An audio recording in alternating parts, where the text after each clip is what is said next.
Lahat po tayo ay merong paboritong bagay na ginagawa. Marami, lalo na sa mga kalalakihan, ay ang magmotor o rides ang hobby. Sa gawaing ito ay madalas na naaalis ang stress nila. Tunay naman talagang masarap magpunta sa mga paborito mong lugar gamit ang paborito mong sasakyan. Ngunit paano kung may sumakay sa iyo na hindi tao?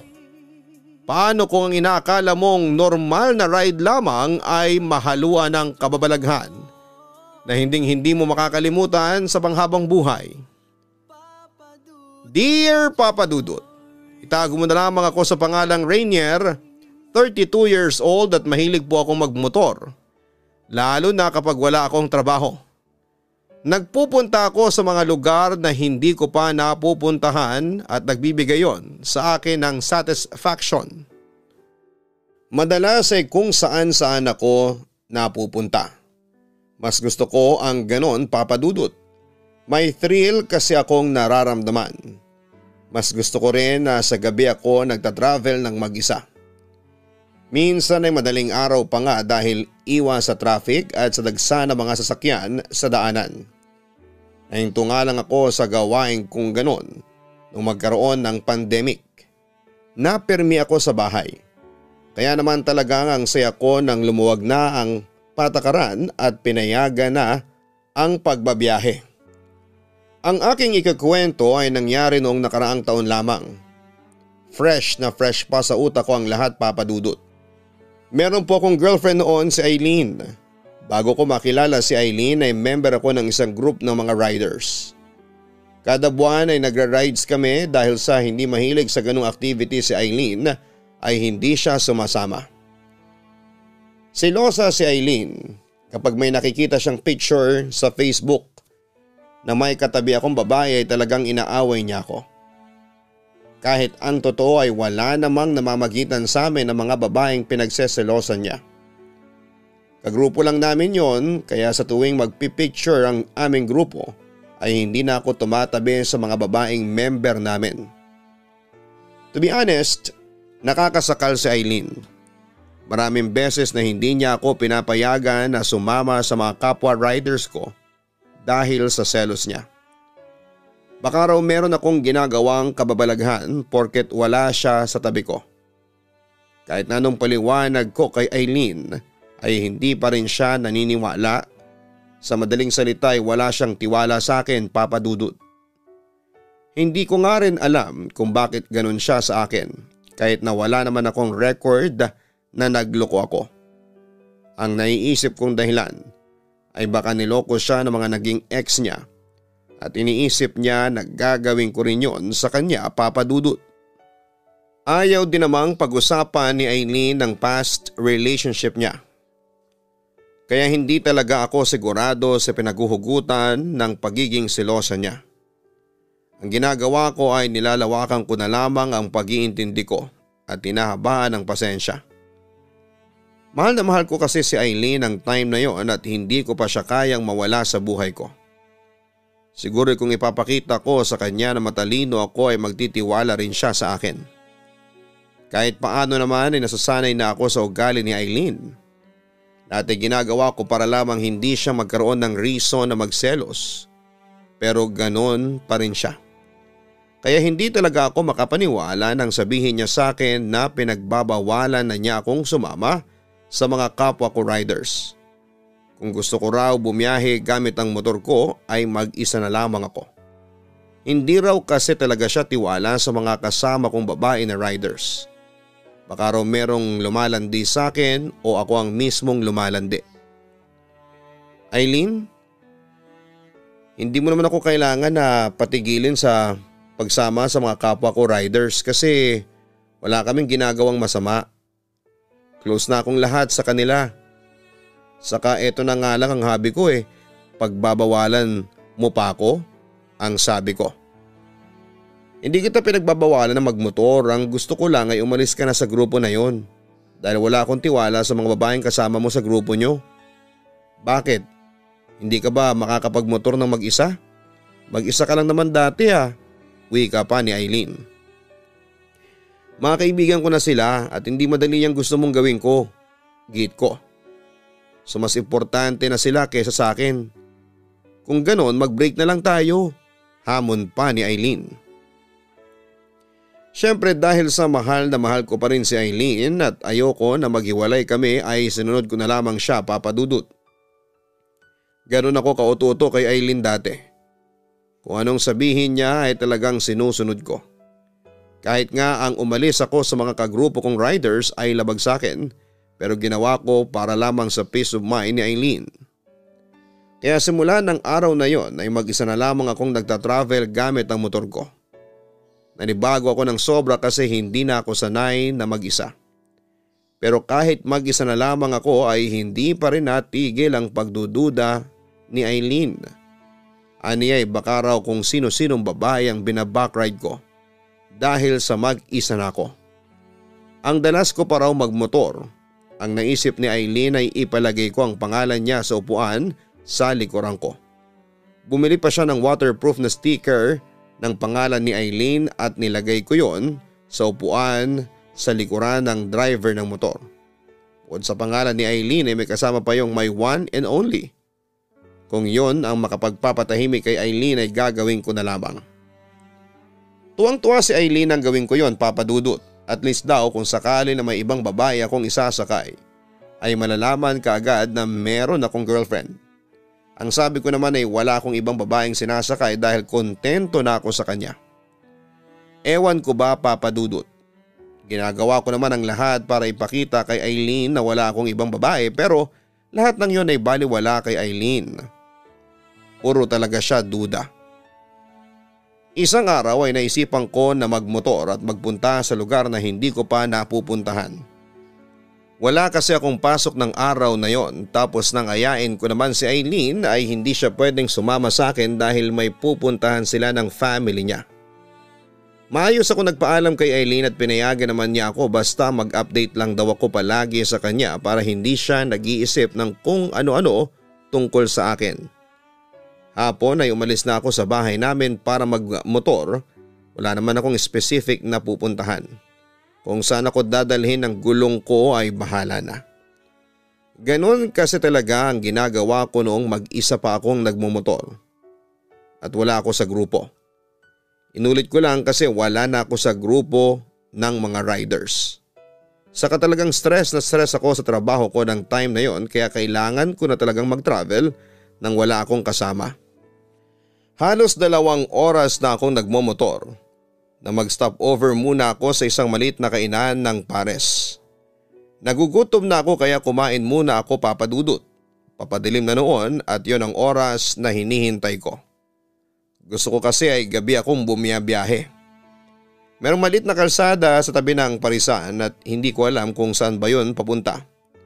Nagkaroon ako ng kagustuhan at tahakin ng daan na yon kaya kinausap ko yung nagsiserve ng pagkain na isang may edad na lalaki.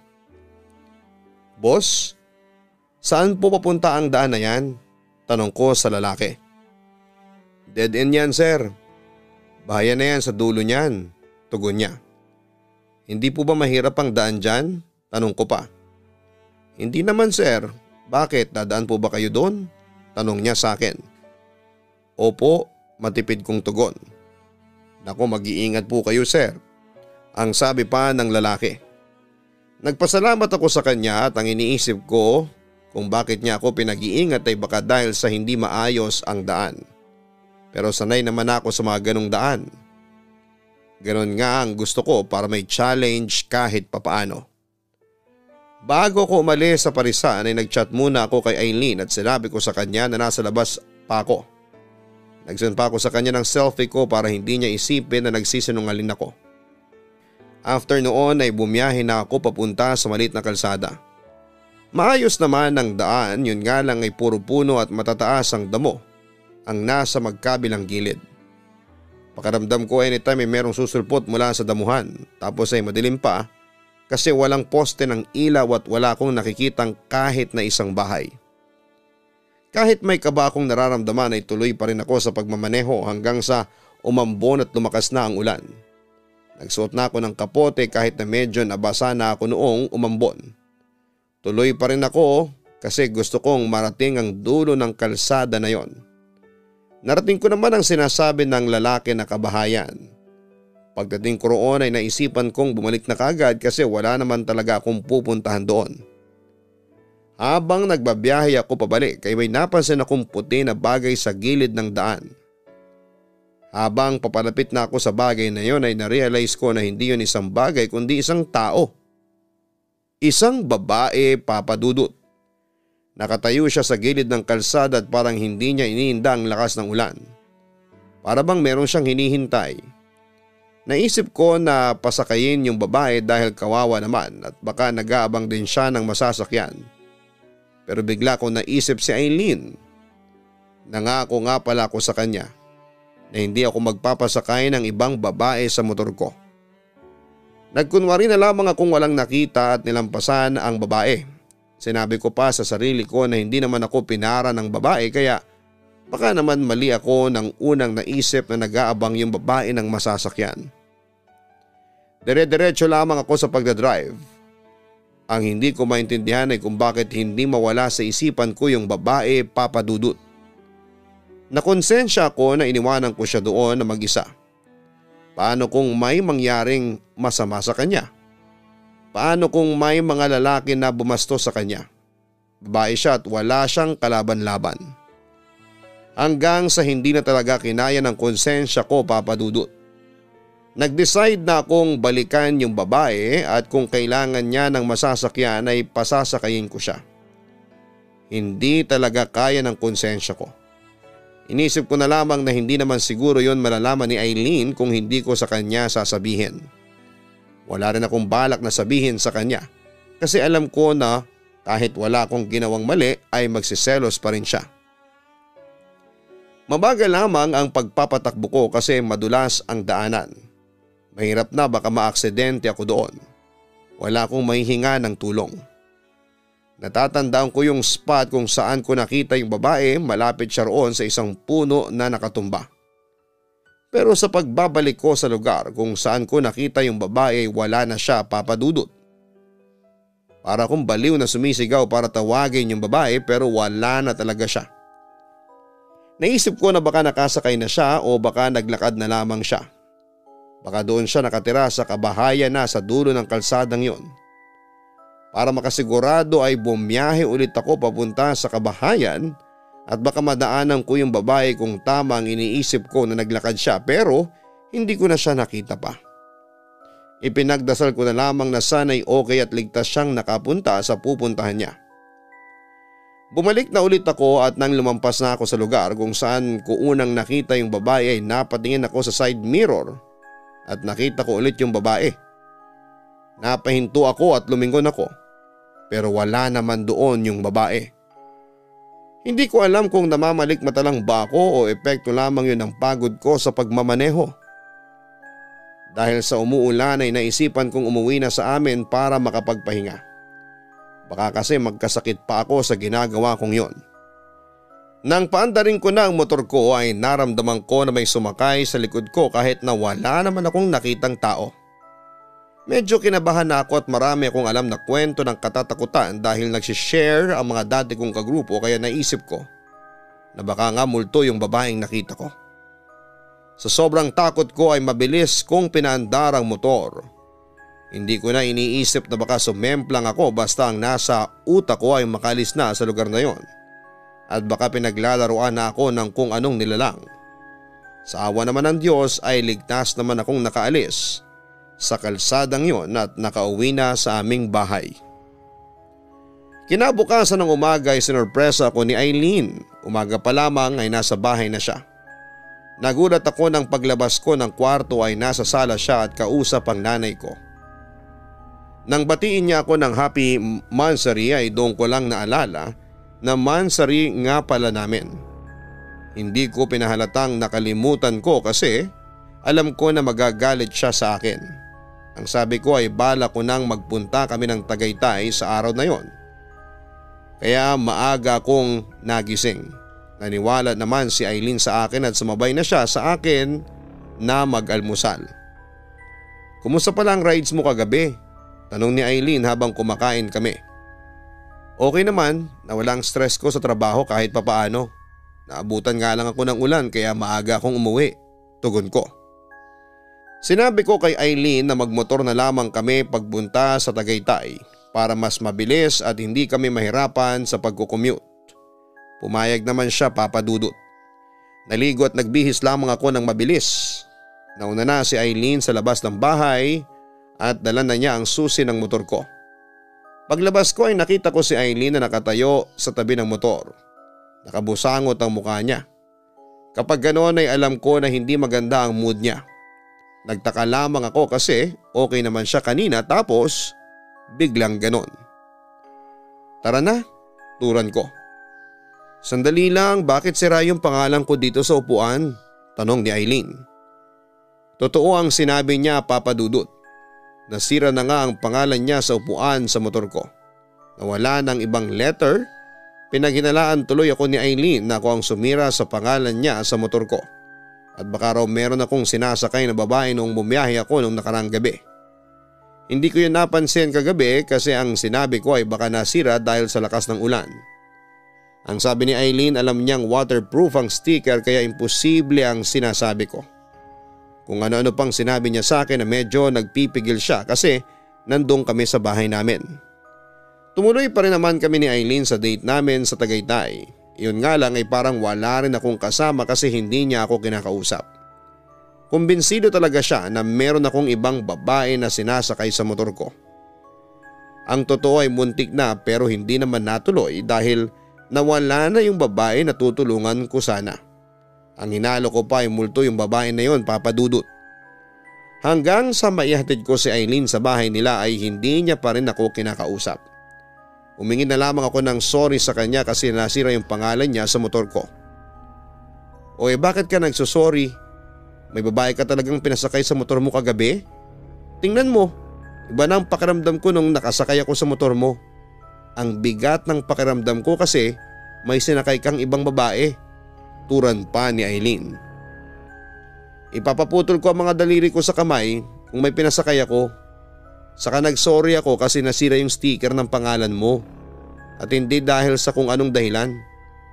Hayaan mo at papalitan ko yung sticker na mas matibay. Yung hindi kaagad nasisira, ang sabi ko. Inirapan lamang ako ni Eileen at pumasok na siya sa bahay nila. Hindi muna ako umalis at tiningnan ko yung sticker na nasira. Tama naman si Eileen na hindi yon masisira kahit mabasa kasi waterproof yon. Saka hindi ko natatandaan na naupuan ko yon para masira yon ng ganon. Kaya nagtataka talaga ako kung paano yon nangyari, Papa Dudut. Isa pa sa napansin ko sa motor ko sa tuwing sakay ako ay parang ang bigat palagi ng pakiramdam ko. Palagi akong nag-iisip ng negative kagaya ng baka maaksidente ako. Kahit anong pigil ko na huwag mag-isip ng ganon ay hindi ko kaya. Saka parang palagi akong may sakay sa likod na tao. Ang bigat ng pagmamaneho ko. Hindi ko alam kung bakit ganon palagi ang pakiramdam ko. Kung minsan pa nga ay napapatingin ako sa side mirror para i-check kung may naka-backride ba sa akin pero wala naman akong nakikita.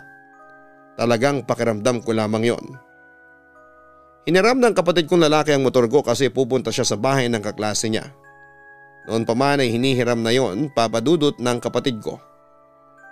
May lisensya naman siya at maingat din siyang magmaneho kagaya ko kaya tiwala na ako sa kanya na ipagamit yon. Lumipas ang maghapon, pagdating ng gabi ay isang tawag ang natanggap ng nanay namin. Lahat kami ay nagulat nang sabihin ni Mama na may tumawag mula sa ospital na malapit sa bahay namin. Nasa ospital daw ang kapatid kong lalaki na humiram ng motor ko. Hindi naman daw malubha ang lagay, yun pala ay sumemplang siya sa motor habang nagdadrive. Yun ang habang sinasabi ko Huwag mong papahiramin ng motor ang kapatid mo, Rainier. Ang paninisi ng nanay ko sa akin. Hindi naman po first time na magmotor ni Roy. Saka maingat naman po siya magmotor kaya palagi kong pinapahiram, ang sabi ko. Maingat ba yung naaksidente siya ngayon? Ang sabi ng nanay ko. Sinabi ko sa nanay ko na huwag na kaming magsisihan at walang may gusto ng nangyari sa kapatid ko. At mas mabuti na puntahan na namin ito sa ospital. Kami na lang ng nanay ko ang napunta sa ospital at nakita namin ang lagay ng kapatid kong lalaki. May gasgas siya sa magkabilang binti at nabalian ang kaliwa niyang braso. Panayang hingi niya ng sorry sa akin dahil sa nangyari. Babayaran na lang daw niya ang sira ng motor ko. Ang sabi ko naman ay huwag na niyang isipin yon at ang pagtuunan niya ng pansin ay ang pagpapagaling niya. Nang makita ko naman ang motor ko ay nagtaka ko dahil wala man lang yung sira, walang nabasag at walang matinding gasgas. Nakalabas na rin sa ospital ang kapatid ko makalipas ang ilang araw. That time ay hindi pa namin siya kinakausap tungkol sa aksidente dahil sa baka meron pa siyang trauma sa mga nangyari. Pero isang araw habang nakatambay ako sa harapan ng bahay namin ay lumapit ang kapatid ko at siyang nag-open sa akin ng tungkol sa nangyaring aksidente sa kanya. Kuya, may sasabihin ako sa iyo tungkol dun sa aksidente nangyari sa akin. Hindi ko alam kung maniniwala ka o hindi pero talagang gumugulo siya sa isipan ko. Turan ng kapatid ko. Ano yun? Sa totoo lang matagal ko nang gustong kausapin ka tungkol sa nangyari. Kung bakit ka ba talaga na aksidente. Alam kong maingat kang magmotor. Ang sabi ko. Habang nagmamaneho kasi ako, pagtingin ko sa side mirror ay may nakita ako na babaeng nasa likod ko. Ang labo ng mukha niya, hindi ko makita. Natakot ako tapos nawala na ako sa focus kaya natumba ako. Kuya, may na-experience ka rin bang ganon habang sakay ka ng motor mo? Turan ng kapatid ko. Hindi kagad ako nakapagsalita sa narinig ko, Papa Dudut. Paano'y may hinala ako na baka nga multo yung babaeng nakita ko sa daan noong umuulan. Baka sumama siya sa akin. May narinig na kasi akong kwentong ganon na may lugar siyang pinuntahan tapos ay sumunod sa kanya yung kaluluwa. Sinabi ko sa kapatid ko na may ganong experience din ako pero hindi naman talaga nagpakita sa akin habang sakay ako ng motor.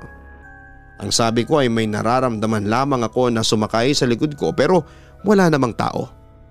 Ikinuwento ko rin sa kanya ang nangyari noong dumaan ako sa isang kalsada na may nakita akong babae. Baka nga sumunod siya sa iyo, kuya. Baka nagustuhan ka, ang sabi ng kapatid ko. Baliw ka, hindi naman ako gwapo para magustuhan ng multo. Ewan ko. Hindi rin naman ako sigurado kung siya yun o sumunod ba talaga siya sa akin. Sambit ko. Kuya, mas okay siguro na wag mo munang gamitin yung motor mo. Baka matulad ka sa akin na aksidente. Ang nag-aalalang sabi ng kapatid ko. Yan ang hindi pwede. Alam mong ginagamit ko motor ko sa pagpasok sa trabaho. Sa kapampatanggal ko ng stress ang pagdadrive. Kung totoo man na may multo sa motor ko ay hindi siya uubra sa akin. Nagtatapang-tapangan kong wika. Pinaalala ko sa kapatid ko na huwag na niyang ikwento sa kahit na sino ang napag-usapan namin lalo na sa nanay namin. Panigurado kasi na pagbabawalan na niya akong magmotor kapag nagkataon. O baka utusan pa niya akong ipagbenta ang motor ko. Matagal na sa akin ang motor na yon at marami na akong napuntahan ng dahil sa kanya. Kaya hindi ko kayang i-give up yon. Kapag kasi nanay ko ang nagsalita at nag-utos ay talagang kailangan naming sundin kundi ay magagalit siya. Sa totoo lang, kahit ako ay nagkaroon na ng takot na sumakay sa motor. Kaya inugali ko na ang magdasal palagi bago ako mag-drive. Mas mabuti na ang humingi ako ng proteksyon sa Diyos para kahit papaano ay meron akong panlaban sa disgrasya at mga hindi magandang pwedeng mangyari sa akin. Kinakausap ko rin yung babae na baka pwedeng huwag na niya akong sasaktan o tatakutin. Kahit na hindi ako sure kung may multo nga bang nakakabit sa motor ko, ay ginagawa ko yon dati, Papa Dudut. Isang gabi habang nagmamaneho ako gamit ang motor ko ay may naramdaman na naman akong nakasakay sa likuran ko. Medyo sumikip din ang bandang bewang ko na parang may nakayakap sa akin mula sa likuran. Nagtataasan ang balahibo ko sa braso, Papa Dudut. Takot na takot akong tumingin sa side mirror ko at baka meron akong makita na mas lalo kong ikatakot. Pero hindi naman pwedeng hindi ako tumingin sa side mirror dahil hindi ko makikita kung may sasakyan ba sa likuran ko kapag nagte-take over ako. Sa awa naman ng Diyos, kahit na ilang beses akong tumingin sa side mirror ay wala akong nakitang nakakatakot hanggang sa makauwi ako sa bahay namin. Hindi ko rin kasi sigurado kung makakapag-focus ako sa pagmamaneho kung sakali na makita ko yung babaeng nakita ng kapatid ko. Baka kagaya niya ay mataranta rin ako at yun pa ang maging dahilan para maaksidente ako. Pinapalitan ko na rin pala ang sticker ng pangalan ni Eileen, Papa Dudut, yung medyo mahal na pero alam kong magandang klase. Pinagmalaki ko pa yon kay Eileen at aniya, siguraduhin ko na hindi na yon masisira dahil talagang maghihinala na siya sa akin. Sa hindi inaasahang pangyayari ay namatay ang tatay ko, Papa Dudut. Matagal na kasi siyang may sakit at nawala siya sa panahon na hindi namin inaasahan. Labis ako nagluksa kasama ang pamilya ko. Mas kailangan ko sana si Eileen ng panahon na yon pero isang beses lamang siyang nakipaglamay sa tatay ko at hindi rin siya nagpunta noong nilibing ito. Inintindi ko na lamang ang sinabi niya na may trabaho siya kaya hindi siya nakapunta at makapunta palagi sa lamay at libing ng tatay ko. Mas naging madalas ang pagmumotor ko simula after ng libing ni tatay, Papa Dudut.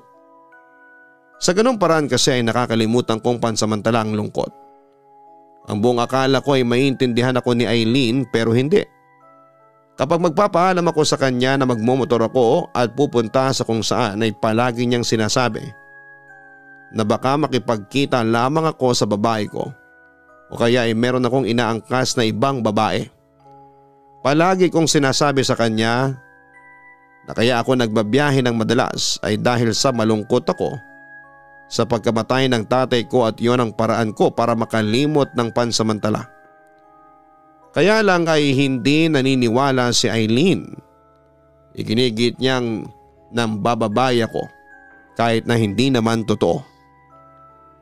Nang sabihin ni Eileen na kailangan kapag gusto kong magmotor at pumunta sa kung saan ay naka-video call ako sa kanya kung hindi siya makakasama sa akin ay medyo mahirap yon.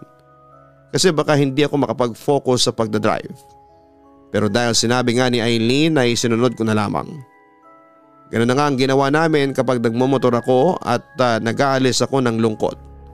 Palagi kaming magka-video call. May lagay naman ang cellphone sa harapan ko kaya hindi yon naging mahirap para sa akin. Ang nasa utak ko noon kaya ganon katinding magselos si Eileen ay dahil sa ayaw niya akong mawala sa kanya at talagang mahal na mahal niya ako. Patuloy pa rin yung feeling ko na sa tuwing nakasakay ako sa motor ko ay mabigat ang pakiramdam ko. Nandun pa rin yung kahit mag-isa ako ay feeling ko ay naka-back ride sa akin ang isang babae na hindi ko nakikita. Hindi ko na lamang yon pinansin at sinanay ko na lamang ang sarili ko. Hindi ko rin naman kasi alam ang gagawin ko para mawala yon. Kaya naisip ko na mas okay kung sanayin na lamang ang sarili ko sa bagay na yon. Medyo nakatulong din yung pakikipag-video call ko kay Eileen kasi habang kausap ko siya, tuwing nagmamaneho ako ay nawawala ang utak ko sa takot. Alam ko na marami ang magsasabi na i-give up ko na lamang ang motor ko. Pero mahirap gawin yon para sa akin, Papa Dudut. Ang motor na yon ang unang bagay na nabili ko na mahal. Na full payment ko yon gamit ang sarili kong pera. At hindi ako umasa sa kahit na sinong tao nang mabili ko yon, Papa Dudut. Isang araw ay naisipan ko na mag-travel ulit at gusto kong umakyat papunta ng Tagaytay na naman. Pinalam ko yun kay Eileen at inaya ko siyang sumama sa akin pero hindi siya pwede dahil meron siyang pasok sa work. Tinalakan na lamang niya ako na baka may babae na naman akong kasama. E di mag-video call tayo habang nag-drive ako para hindi ka nag-overthink, turan ko. Dapat lang, hindi pwedeng hindi. Sige na, umalis ka na. Basta mag-ingat ka na lang ha. Wika ni Eileen. Kagaya ng palagi kong ginagawa ay hapon ulit ako nagsimulang magmotor. Magandang panahon at hindi ko nakikitaan na uulan. Huminto ako sandali nang mag-request si Eileen ng video call sa akin. Pauwi na siya noon sa bahay nila. Nakasakay na siya sa shuttle nila at pinapanood lamang ako ni Eileen at hindi kami nag-uusap. Talagang binabantayan niya ako. Hanggang sa makauwi siya sa kanila ay naka-video call pa rin kaming dalawa. Tumigil lamang kami nang kakain na siya ng dinner. Huminto rin muna ako sa isang bulaluhan para kumain. Pagkatapos kong kumain ay nagmaneho ulit ako habang naka-video call kami ni Aileen. Sinabi ko na uuwi na rin ako dahil sinasabi niya na masyado nang late at may trabaho pa ako bukas. Nasa gitna kami ng pag-uusap ni Aileen nang biglang sumimangot siya. Akala ko ay umaarte lamang siya. Bakit naman ganyan ang mukha mo? Ang natatawa kong tanong. Huwag mo akong tinatawanan, Rainier. Sino yung kabakride mo? Pasigaw na tanong ni Aileen. Ha? Anong sinasabi mo? Wala akong kabakride ha. Mag-isa lang ako. Ang naguguluhan kong sagot. May nakita kong kamay ng babae na nakakapit sa balikat mo. Tumigil ka nga muna. Titignan ko kung sino yung babae mo. Gigil na sabi pa ni Aileen. Huminto muna ako sa gilid ng kalsada, Papa Dudut. Pinakita ko kay Aileen na wala akong kasamang babae pero ayaw niyang maniwala. Talagang iginigiit niya na meron siyang nakitang kamay ng babae na nakahawak sa balikat ko. Doon ako nagkaroon ng hinala na baka ang nakita ni Aileen ay yung kaluluwa ng babae na sumama sa akin. Aileen, ang totoo niyan ay may kaluluwa yatang palaging sumasama sa akin kapag nakasakay ako ng motor ko. Hindi na niya ako tinatantanan pag-amin ko kay Aileen. Huwag mo nga ako niloloko, Rainier. Umabot na talaga yung pagsisinungalin mo na minumulto ka. Ipakita mo sa akin yung babae mo. Alam kong nagtatago lang siya. Galit na sigaw pa ni Aileen. Wala nga sabi akong kasamang babae. Kung ayaw mong maniwala na minumulto ako, bahala ka na. Kanina pa tayong magka-video call, hindi ba? Sa tingin mo ba ganun ako katanga para makipag-video call sa'yo habang may sakay akong ibang babae? Sigaw ko na rin. Aaminin kong nabigla ako sa mga sinabi ko, Papa Dudut. Babawiin ko na sana pero pinutol na ni Aileen ang video call. Alam ko na galit na siya sa akin, ang nakakasama lang ng loob ay wala naman talaga akong ginagawang mali at masama. Nagalit na rin ako doon sa multo ng babae kaya kahit na hindi ko siya nakikita ay kinausap ko siya. Sinabi ko sa kanya na lubayan na niya ako kasi naging dahilan na siya para magalit ang girlfriend ko sa akin. At kapag naghiwalay pa kami ni Aileen ay hindi ko talaga siya mapapatawad at baka magpatawag na ako ng espiritista para lamang magpalayas sa kanya sa buhay ko. Ang laki na kasi ng abala na nagagawa niya. Pati kapatid ko ay naaksidente at naospital nang dahil sa kanya. Wala namang kaming ginagawang masama sa kanya, siya na nga itong bigla na lamang bumakride sa akin nang walang pasabi ay siya pang nanggugulo sa buhay ko at sa buhay ng mga taong nakapaligid sa akin. Nagdesisyon akong umuwi na dahil sa hindi okay ang pakiramdam ko.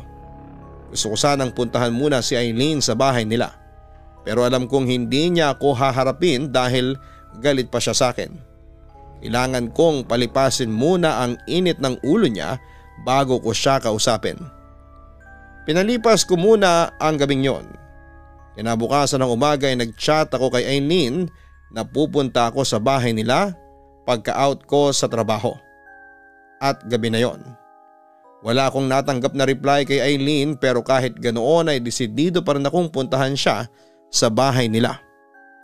Hindi tuloy ako makapag-isip ng maayos habang nagtatrabaho ako. Iniisip ko si Aileen at iniisip ko kung anong klaseng paliwanag ang dapat kong gawin para hindi na siya magalit sa akin at mapaniwala ko siya na wala akong ibang kasamang babae noong nakaraang gabi. Finally nakapag-out na ako sa trabaho. Sakay ng motor ko ay nag-drive na ako papunta sa bahay ni Aileen. Bumili rin muna ako ng 3 red roses para merong pampadulas. Favorite na bulaklak kasi yun ni Aileen. Nang malapit na ako sa bahay ni Aileen ay nag-chat na ako sa kanya na malapit na ako. Nasa tapat ako ng bahay ni Aileen nang makita ko siyang lumabas ng bahay nila. Napansin ko na galit siya. Inabot ko sa kanya ang mga bulaklak pero nang kunin niya yon ay inihampas niya yon sa braso ko. Akala ko ay galit pa rin siya sa nangyari kagabi pero iba na pala ang reason kung bakit siya galit ng time na yon, Papa Dudut. Hayop ka talaga? Ang kapal ng mukha mo? Nasaan na yung babae mo? Pasigaw na sabi ni Aileen. Wala akong ibang babae, ikaw lang ang mahal ko, Aileen. Turan ko. Hindi ako tanga. Bago ka dumating ay nakasilip na ako sa bintana. May nakita akong babaeng naka-backride sa'yo. Ang kapal mo talaga. Dinala mo pa siya sa lugar ko Nasaan na ba siya? Sasabunutan ko ang malanding yun, ang sabi ni Eileen at kulang na lamang ay magwala siya sa sobrang galit. Alam ko na ang nakita ni Eileen ay yung kaluluwa ng babaeng sumusunod sa akin. Sinabi ko sa kanya na multo ang nakita niya. Ikinuwento ko rin ang nangyari noong may pinuntahan akong kalsada na first time kong mapuntahan. Pero hindi pa rin naniwala si Eileen, Papa Dudut. Ipinipilit niya na meron akong kasamang babae nang pumunta ako sa kanila. Papa Dudut, kung meron man akong ibang babae ay hindi ako ganong katanga para isama kina Eileen. Kung gagawin ko yon ay para na rin akong kumuha ng bato na ipupukpok sa ulo ko. Kahit na anong explain ang gawin ko ay hindi pa rin ako pinaniwalaan ni Eileen. Halos lumuhod na ako sa harapan niya nang sabihin niya na gusto niyang makipaghiwalay sa akin. Hindi ako iyakin pero napaiyak ako ng sandaling yon kasi mahal na mahal ko talaga si Eileen at ayoko mawala siya sa akin. Pero buo na talaga ang desisyon ni Eileen at hindi na raw niya kaya pang magpaloko sa kasinungalingan ko. Umuwi na lamang ako dahil sa may mga tao nang nakakakita sa amin. Pinalamig ko muna ang ulo ni Eileen at ilang araw ko rin siyang hindi kinausap muna. Umaasa ako na nadala lang si Eileen ng emosyon niya. Wala akong ibang sinisisi kundi yung kaluluwa ng babae. Yun nga lang ay hindi ko naman siya masisisi ng direkta kasi hindi ko siya nakikita. Hindi ko na nagawa pang makausap si Eileen dahil sa blinak na niya ako sa lahat ng social media accounts niya. At kahit sa mismong cellphone number niya. Nang puntahan ko naman siya sa kanila ay tatay niya ang humarap sa akin at sinabihan ako na tigilan ko na ang anak niya dahil kapag naging makulit pa ako ay sasaktan na niya ako. Natakot ako sa tatay ni Eileen kaya simula noon ay hindi na ako pumunta pa sa bahay nila Papa Dudut. Doon ako nag-decide na kailangan nang maalis ang kaluluwa ng babae na palaging nakasunod sa akin. Baka kasi kung ano pang problema ang gawin niya. Unang pumasok sa isipan ko ay humanap ng espiritista pero wala naman akong makita. Kahit ang mga kakilalang pinagtanungan ko ay wala rin silang kilala. Hanggang sa naisip ko na ipabless na lamang ang motor ko. Inalam ko sa simbahan kung kailan magkakaroon ng blessing ng mga sasakyan at hindi ko na pinalampas ang araw kung kailan meron ganon, Papa Dudut. Pinabless ko ulit ang motor ko. Napansin ko na simula nang ipabless ko ang motor ko ay hindi na mabigat ang pakiramdam ko sa tuwing sumasakay ako doon. Maging yung pakiramdam na parang may naka-backride sa akin ay nawala na. Makalipas nga ang 2 buwan ay hindi pa rin ako nakaka-move on kay Eileen. Umaasa pa rin ako na magkakabalikan kami dalawa at naisipan ko na ipasilip sa kapatid ko ang Facebook account ni Eileen. At doon ay nawasak ang puso ko nang makita ko ang profile picture niya. May kasama siyang ibang lalaki at may caption pa yon na Happy 5th Monthsary. Narealize ko na habang kami pa ni Eileen ay may iba na siyang lalaki dahil 2 buwan pa lamang kaming hiwalay. Tapos ay 5 buwan na sila noong bago niyang boyfriend. Siguro ay kaya panay ang duda niya sa akin kasi siya naman pala ang may ginagawang kababalaghan. Naisip ko rin na baka ang gusto ng kaluluwa ng babae na nakasunod palagi sa akin ay hiwalayan ko na si Eileen. Baka alam niya na niloloko lamang ako ng dati kong girlfriend, Papa Dudut. Dahil sa panloloko sa akin ni Eileen ay unti-unting nawala ang pagmamahal ko sa kanya. Inalis ko na ang sticker ng pangalan niya sa motor ko dahil wala nang reason para nandun pa yon. Tama lang na naghiwalay kaming dalawa at kahit papaano ay nagpapasalamat ako sa kaluluwa ng babae dahil siyang naging tulay upang mangyari ang hiwalayan na yon. Sa ngayon ay nakabalik na ako sa mga dati kong kagrupo na mga riders. Mas naging masaya ako kasi wala nang pumipigil sa mga gusto kong gawin na makapagpapasaya sa akin. Kapag naman mag-isa akong nagra-rides ay iwas na ako sa mga lugar na hindi ko alam. Nagkaroon na kasi ako ng trauma sa mga nangyari. Baka kasi may umangkas na naman sa akin na kaluluwa at magulo na naman ang buhay ko. Hanggang dito na lamang ang aking kwento, Papa Dudut. Alam ko na medyo mahirap paniwalaan ang mga ganitong kwento. Kahit ako ay hindi masyadong naniniwala sa mga kwento ng mga multo. Pero kapag pala sa'yo na mismo nangyari ay maiiba na ang paniniwala mo. Nakasubscribe na rin po ako sa Kaistorya channel ninyo na kung saan ay nag-i-enjoy din po ako sa pakikinig tuwing alas 10 ng gabi.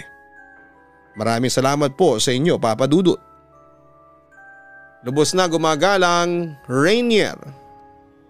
Sa isang romantikong relasyon, importante na meron ka pa rin kalayaan na magawa ang bagay na gusto mo at kaakibat ng kalayaang ito ay ang responsibilidad na maging tapat sa iyong partner. Normal sa isang relasyon ang selos, ngunit lahat ng bagay kapag sobra ay hindi na maganda. Marapat lamang na bigyan mo ng kalayaan ang partner mo na gawin ang bagay na nakapagpapasaya sa kanya. Lalo na kung hindi naman ito literal na nakakaapekto sa inyong relasyon. Huwag nating sinasakal ang ating partner. Magtiwala lamang tayo. Kung sisirain nila ang tiwalang ating ibinibigay sa kanila ay nasa kanila na yon. Mas masarap pa rin ang isang relasyon na meron kayong laya ngunit alam ninyo ang inyong mga limitasyon. Hanggang sa muli mga ka-online, ako po ang inyong si Papa Dudut. Huwag kalimutan na mag-like, share, and subscribe. Maraming salamat po sa inyong lahat. Ang buhay ay mahiwaga, laging may lungkot at saya. Sa Papa Dudut Stories, laging may karamay ka.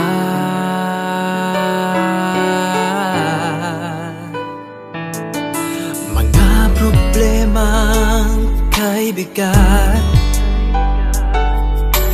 dito ay pakikinggan ka. Sa Papa Dudut Stories, kami ay iyong kasama. Dito sa Papa Dudut